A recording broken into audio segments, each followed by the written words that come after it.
என் அன்பு மாணவர்களுக்கு வணக்கம்.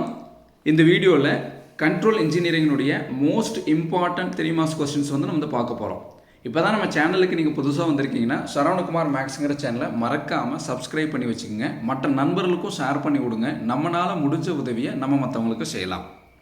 இன்றைக்கி நம்ம பார்க்கக்கூடிய யூனிட் 1 அதனுடைய 3 மார்க்ஸ் கொஸ்டின்ஸ் நம்ம பார்க்க போகிறோம். இப்போ பாருங்கள், யூனிட் 1ல் என்னென்ன கொஸ்டின்ஸ்லாம் கேட்டிருக்காங்கன்னு பாருங்கள். ஒரு இது வரைக்கும் கேட்டக்கூடிய செமஸ்டர் எக்ஸாமில் கேட்டக்கூடிய எல்லா கொஸ்டினையும் பார்த்தீங்கன்னா எடுத்து கன்சால்டேட்டட் பண்ணி உங்களுக்கு நான் கொடுத்துருக்குறேன். ஒவ்வொரு கொஸ்டினுடைய எண்டிங்லையும் பாருங்கள், அந்த எந்த இயரில் கேட்டிருக்காங்கன்னு மென்ஷன் பண்ணியிருக்கேன் பாருங்கள். ஃபஸ்ட்டு கொஸ்டின் பாருங்கள், டிஃபைன் ட்ரான்ஸ்ஃபர் ஃபங்க்ஷன். இப்போ ட்ரான்ஸ்ஃபர் ஃபங்க்ஷன்னா என்னன்னு சொல்லி நம்ம எழுதணும். பாருங்கள் எவ்வளோ தடவை கேட்டிருக்காங்க பாருங்கள்.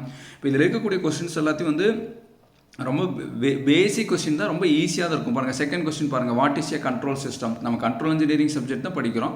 அதனுடைய கொஸ்டின் தான் கேட்டிருக்காங்க. கண்ட்ரோல் சிஸ்டம்னு என்னன்னு சொல்லி நம்மளுக்கு கேட்டிருக்காங்க. அதனால் நல்லா தரோவாக படிங்க. ஃபஸ்ட் யூனிட்டில் லேப்லாஸ் டிரான்ஸ்ஃபார்முடைய சம்ஸ் கேட்டிருப்பாங்க, எல்லாம் கொடுத்துருக்கோம் பாருங்கள். அதனால் நல்லா தரோவாக படிங்க. லிக்விட் கொஸ்டின்ஸ் எந்த கொஸ்டின்ஸையும் மிஸ் பண்ண வேண்டாம். இது எல்லாமே வெரி மோஸ்ட் இம்பார்ட்டன்ட் கொஸ்டின்ஸ். புரியுதுங்களா? இது எல்லாமே கண்டிப்பாக போர்டு எக்ஸாம்ஸில் இதிலிருந்து கண்டிப்பாக கேட்பாங்க. அதனால் நல்லா தரோவாக படிங்க.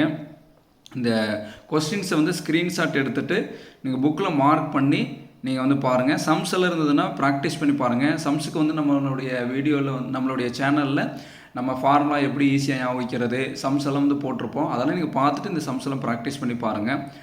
நிறைய கொஸ்டின் இருக்குன்னு நீங்கள் நினைக்க வேண்டாம். எல்லாமே சிம்பிளான கொஸ்டின்ஸ் தான். சரிங்களா? இந்த வீடியோ உங்களுக்கு பிடிச்சிருந்துன்னா மறக்காமல் லைக் பண்ணுங்கள். மற்ற நண்பர்களுக்கும் ஷேர் பண்ணி விடுங்க. நம்மளால் முடிஞ்ச உதவியை நம்ம மற்றவங்களுக்கு செய்யலாம். Thank you students.